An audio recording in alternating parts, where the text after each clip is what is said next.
Welcome back to Psycosmos. Today we're going to talk a lot about the sacred secretion process, the Kundalini awakening, the Christ oil within the human body, and a lot of the new discoveries that we have recently kind of uncovered while working alongside a lot of our new clients. Now, we have recently gotten a brand new website. We are all now certified professional life coaches, and we have been working very diligently through esoteric philosophies and discussions with a lot of our male and female based clients. Now, the thing that we've started noticing and discovering, and this is kind of where we need the feedback from a lot of the women in the community, is that this process does not work when the women are tracking the sun going into, or the moon going into the sun sign, the natal sun placement. After a lot of documentation, case studies, working alongside women. This is all under confidentiality practices that are kind of put as clauses in all of our contracts. So I can't use specific names, but I can give some examples that are anonymous. It seems like there is a misconception here, people. And if you hear us out, it's going to make a lot of sense. So we're going to make this maybe 15, 20 minutes. Going to try to buckle up. But if any of this information does interest you, go to our new website. Go to our link tree, go fill out a form. We can work with you. We can certify you as either a life coach, an astrologer, an esoteric philosopher, whatever it is that you're looking to get a certification in, because we're an organization. We're a humanitarian organization rooted and based in education. And this is what we do. You have a lot of content creators that are going out right now that are purporting this same regurgitated old information. When the moon goes into your sun sign, this is when the process happens. Here's the thing, though. We know from Dr. Eugene Yonash there's something called toroidal syncing, where you can have your body, especially very common in women, you can have your body sync up with another person's body, and this can offset your cycle. Women don't have two cycles. They don't have a menstruation ovulation cycle and a sacred secretion cycle. That would be ridiculous if we really use our minds and think about this properly. Who are the people who are telling us that the moon goes into the sun sign is when this activates? Manly P. Hall, Thomas Burgoyne, a lot of old ancient writers and philosophers who are males, who come from male-dominated societies, secret societies specifically, like Freemasonry or Order of the Golden Dawn, things like that. But the Orders of the Eastern Star and the female secret societies, they always epitomized the female's menstruation cycle. They taught the exact same processes for sacred secretion that the men were learning to the women, but there was no moon and sun sign. There was no any of this. So we had to do a lot of research, and we've had to meet with a lot of women who have come to us heartbroken saying, this is not working. I am not feeling this. Something is wrong. What am I doing wrong? My menstruation cycle has almost gone away. For some women, they're really struggling and battling with this. So if you're one of those women, I want to give you this free information. This is what I normally give my clients. Look into the Eugene Yonash. That's the Jonas. That's how you pronounce it. It's spelled Jonas, but it's Yonash because he's a Czechoslovakian guy. Just trying to be polite. Look into the Eugene Yonash Fertility Calculator. This has helped so many of my female clients. You plug in your date of birth and your time and everything else. Find where you are supposed to ovulate based off of your lunar phase. And then add, 2 weeks or so for menstruation. When you are menstruating, this is what Kundalini is. Kundalini is very similar to the word kunt. It has to do with the vagina. It has to do with the vaginal areas of the body. This was a very female-based practice, Kundalini. Sacred secretion, Chrism, Christos, it was much more male-dominated. Kundalini, it's about the shedding of the serpent's skin. That's exactly what a woman does during menstruation. It's shedding. And when you don't play into your body properly, you have a very bad period. And you'll have very bad cramps. Period's kind of a bad word for it, but you'll have a bad menstruation. And we've looked into this, follicular, luteal, all these. We're looking into this. We're working on this as we go. And we're discovering women's energy, their physical hormonal energy, peaks at ovulation, and it's the lowest at menstruation. Well, it's very similar for a male sacred secretion cycle. And we're even starting to uncover its potential that males can maybe even to a small degree sync up with other people, could offset their cycles by a couple of days. So it really, again, as we have promoted from the very beginning, this is not about tracking oh, when the moon and this and this and this, that's important. But really what it comes down to is creating a lifestyle.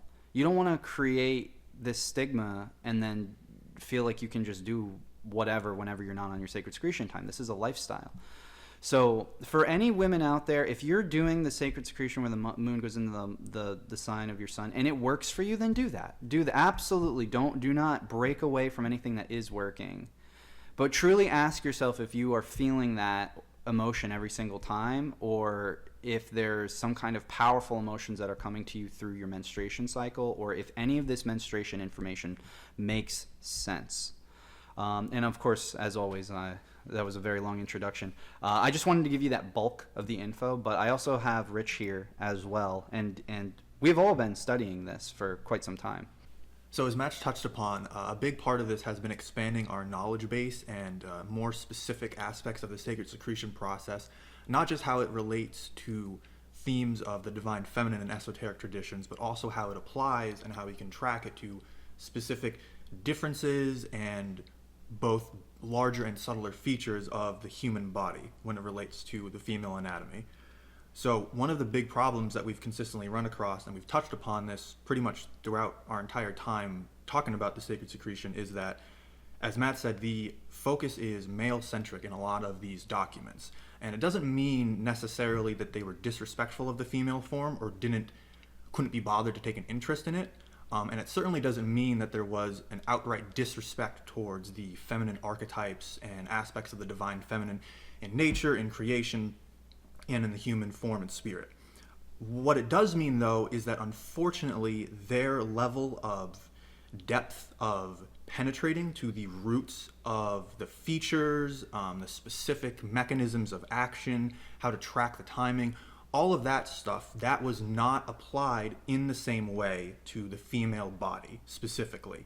And unfortunately, this has been, well, not unfortunately, it has been a challenge, but it's been a very invigorating and exciting challenge. And while it is unfortunate that some of our revamped efforts have come from negative experiences of some females as trying to track themselves to the male version of the cycle, that's unfortunate. But on the other hand, that has been a really good impetus to drive us to make these discoveries and really find, honestly, to be honest with you, the beautiful face of God in a lot of this stuff that you find in anatomy. And it comes down to honestly just wonderful interplay between the female and male forces in the human body in both men and women. And so expanding on that just a little bit to give you an idea of what exactly these discoveries are about, it largely has to do with two main points of difference in men and women. So the two main points of difference that we want to focus on, and that's going to be the focus of some of our upcoming material, is the brain and the genital region. These are the two main points of difference where the process differs slightly between men and women, aside from the timing that we've touched upon. When it relates to the brain, it has to do mainly with the interplay between the pineal and the pituitary gland, how the brain is wired, how male brains tend to be a little bit larger on average, but female brains tend to be more intricately and finely tuned. Mm-hmm. So, subtler and greater cycles. Neither one is more powerful. They operate in different ways. And when it relates to the genital region, it has to do with, on the male side, something that's very rarely talked about that we're going to expand upon more in the future is the importance of the prostate, both to the human body and actually in its spiritual importance. Mm-hmm. And when it comes to women, the main focus is on the ovarian cycle, and in particular the uterine vaginal plexus, which we theorize right now may be the main nerve plexus that is the physical route that the seed takes when it goes down into the depths of the genital region. Yeah, very well said. A lot of the time, esoterically and alchemically, the male is associated with the sun, the female is associated with the moon. The sun is a luminary planet. It's a planet that, or a star rather, that gives off light, and it's very electric based, which is why the males don't have a physical process, because the moon, which often controls waters and fertility, is more linked towards the physical. So astrologically speaking, Leo rules the heart, Cancer rules the rib cage and parts of the spleen, parts of the genital, I guess you could say, reproductive aspects of fertility, and cancer, obviously, and cancer as not only the sign but also as a disease. Leo, not only as a sign but heart disease, are the two biggest killers of humans. So it's really when you're not living in the tandem of your lunar and solar cycles. Well, those are different for the two sexes. Now, we're not getting into a conversation about gender or anything specific. Those two sexes, the biological sexes from birth, are the ones that I'm really referring to, because I don't want to make any confusions here. Those two sexes operate in very different ways. People will talk about the daily cycle in a man versus the monthly cycle in a woman, but both clearly have daily and monthly cycles because they have to. Your hormones are so important in this entire process, in the regulation of this of the cycle of basically converting dead matter into light and spiritual waters. That's really what this is all about. That's why the genital region is utilized throughout this entire process, because whether you know this or not, a lot of the vaginal fluid, or sometimes it's referred to as squalene, and the seminal fluid, they both are basically byproducts of filtration that occurs through the cerebrospinal fluid, parts of the spleen, like all these things. For example, in the spleen itself, which I'm so thankful I was able to discover that secret about the spleen and share it with my good friend Kelly Marie Kerr.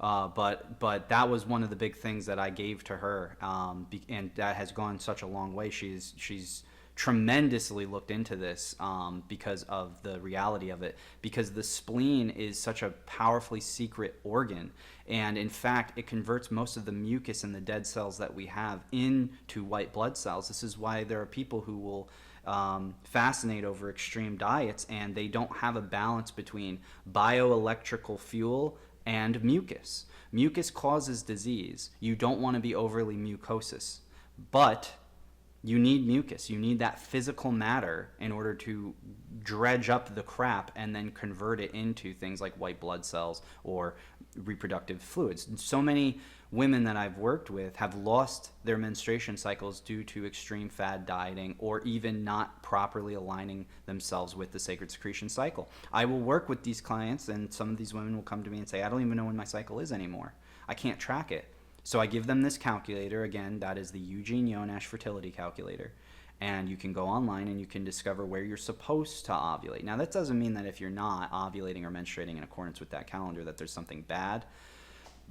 But it does mean that if you are out of sync with your cycle, that is one of the things as a woman that all of the secret societies flourished upon. They talked about this very, very extensively on how crucial it was that a woman live in the best syncing of her cycle as possible. And shortly after Dr. Eugene Yonash just made all of his discoveries about menstruation, ovulation in accordance with the moon, his works were basically destroyed, and then they invented birth control. And birth control has ruined women's cycles for 50 years. Not saying that it can't be used to help women, of course not, but it has oftentimes taken women out of their natural states and their natural cycles. And that's just kind of the main point that we want to touch upon, and we'll sort of wrap up here, but that is one of the major difficulties that we've consistently found, is that when it comes to women, as we've said already, they have much more intricate, subtler powers, forces, biochemical and spiritual, going on inside their bodies. And a part of this means that they have a great capacity to provide, to give life, to really put out the Spirit of God, the Holy Spirit, into the world.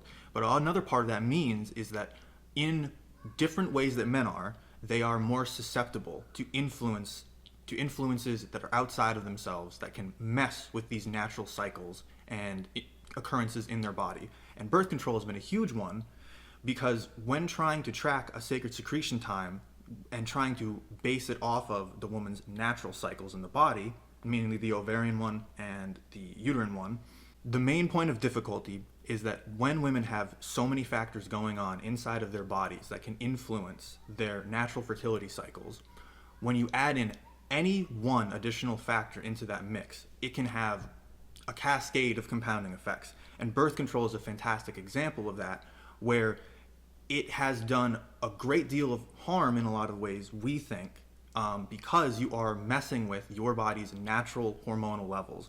And your body is incredibly well made, it's incredibly smart.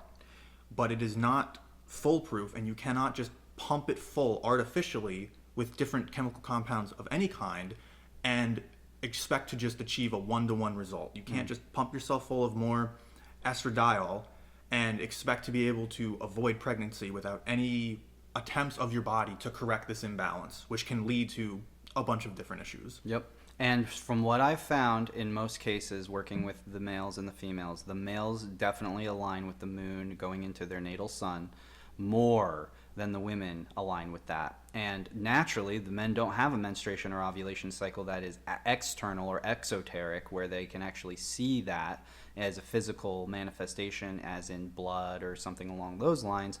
So it's something that was really hidden for a very long time. But obviously, if we really use our brains here, would it not make sense that this probably started with the feminine? It probably started where the female body had these cycles, and the men and the women, not just the men, but the men specifically said, maybe we have a cycle like that too. Or maybe it was a woman's idea, and she said, hey, if we all have these cycles and they're all working in tandem with the moon, you're talking thousands of years ago. That's how old this information is. It's as ancient as we are. It's even older than that, actually. The cycles of the moon and the sun, these women were making so many wonderful observations, and naturally they were downtrodden in a lot of ways, but that's why we believe that it has been this way with these male secret societies passing this information and this wisdom on, because that's what history shows us. Yes, you had theosophistic societies, Helena Blavatsky, Alice Bailey. You have all these people that people are always harping on. But this is the real true reality of the situation. We don't have female authors that are talking about the sacred secretion cycle. The one that you might be able to say is Dr. Indra Perry, but she never really, like... We have actually, just as a tiny little note on that, we have recently found 2 books we are in the process of getting from her. She wrote 2 books after the unfortunate death of Dr. George Carey. May he rest in peace. But she wrote 2 different books. One has to do with biochemical lessons of the human body, and there's another one that is called something along the lines of the forgotten science, which we are in the process of getting, so we can very happily delve into. Right, and so the reality is that if you study female secret societies the way that we have, you'll find that they epitomize the menstruation and ovulation cycle. They never talk about the moon going into anything particularly, because the menstruation and ovulation is mostly linked to the phase of the moon that the female was born in.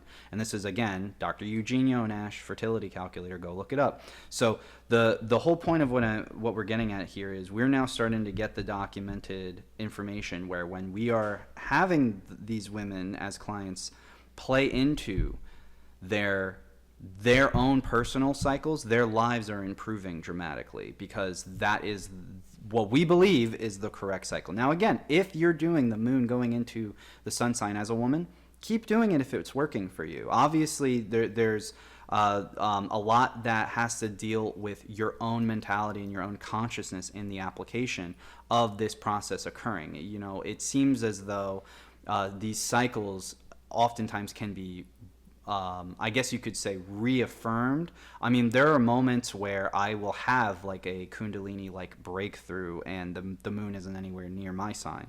But that also has come with years of developing this and doing this for a very long period of time to get acclimated with those sensations and those feelings. This is not a race. It is a journey, as we always say. There is no finish line. Nobody's going to be the king of the sacred secretion. Nobody's going to be able to say, I know everything about the sacred secretion, because guess what? They're going to look like a dumb asshole, and they're going to get proven wrong as the truth starts to come out. So that's why we're never going to sit here and say we know for a fact.